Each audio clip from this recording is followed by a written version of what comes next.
আসসালামু আলাইকুম। এটা রান্নার চ্যানেলে সবাইকে স্বাগত। কোনো রকম বাড়তি ঝামেলা ছাড়াই খুব অল্প সময়ে তৈরি করে দেখাবো অসম্ভব মজার পায়েসের রেসিপি। পায়েস তৈরি করার জন্য প্রথমে চুলায় একটা পাতিল বসিয়ে দিয়েছি। পাতিলের মধ্যে সামান্য একটু পানি দিয়ে ঢেলে দিচ্ছি 2 লিটার দুধ। এখানে পানিটা ব্যবহার করেছি যাতে দুধ জাল করার সময় পাতিলের তলায় লেগে না যায়। একবার নেড়েচেড়ে মিশিয়ে নিয়ে অপেক্ষা করছি দুধের মধ্যে একটা বলক আসা পর্যন্ত। দুধের মধ্যে খুব ভালো করে বলক চলে এসেছে। এখন এই পর্যায়ে এসে এখানে দিয়ে দিচ্ছি 1 কাপ পোলার চাল। চালগুলোকে আমি আগে থেকেই খুব ভালো করে ধুয়ে প্রায় আধা ঘন্টা পানিতে ভিজিয়ে রেখেছিলাম। এখন পানিগুলোকে ঝরিয়ে নিয়ে দিয়ে দিচ্ছি 2-3টা তেজপাতা আর ছোট এলাচ। এলাচের মুখগুলোকে ফাটিয়ে নিয়েছি। এখন সাথে সাথে এভাবে নেড়ে চেড়ে দিতে হবে, নাহলে চালগুলো খুব দ্রুতই পাতিলের তলায় লেগে যেতে পারে। এখন চুলার আঁচ মাঝারিতে রেখে এইভাবে কিছুক্ষণ পর পর নেড়ে চেড়ে রান্না করে নেব চাল পুরোপুরি সিদ্ধ হওয়া পর্যন্ত।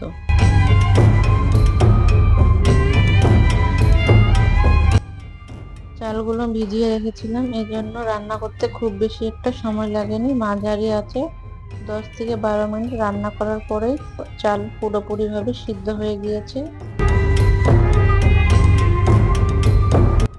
এ পর্যায়ে এসে এখানে দিয়ে দিচ্ছি মিষ্টির জন্য 1.5 কাপ পরিমাণের খেজুরের গুড়।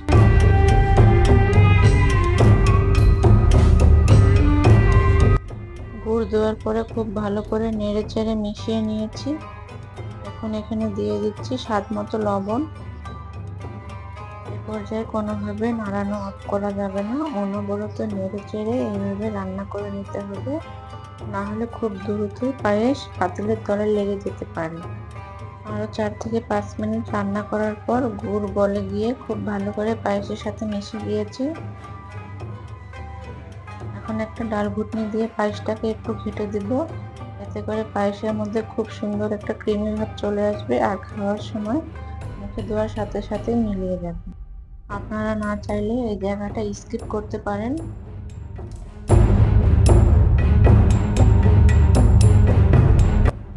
আশা করি দেখতেই পাচ্ছেন কিছু চাল আধ ভাঙা হয়ে গিয়েছে আর কিছু চাল আস্তে রয়েছে।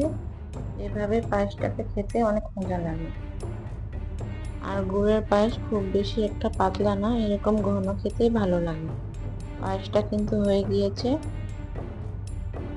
পায়েসের স্বাদটাকে আরেকটু বাড়িয়ে নেওয়ার জন্য 2 টেবিল চামচ পরিমাণ গুঁড়ো দুধ দিয়ে দিচ্ছি। এখন খুব ভালো করে মিশিয়ে নিয়ে চুলা থেকে নামিয়ে নেব। আর এই ঘনত্বটা ঠিক আছে, ঠান্ডা হওয়ার পর পায়েসটা কিন্তু আরেকটু ঘন হয়ে আসবে। তৈরি হয়ে গেল কোনো রকম বাড়তি ঝামেলা ছাড়াই খুব অল্প সময়ে অসম্ভব মজার পায়েসের রেসিপি।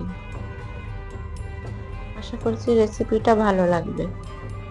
আজকের ভিডিও এখানেই শেষ করছি। ভালো থাকবেন, সুস্থ থাকবেন। আল্লাহ হাফেজ।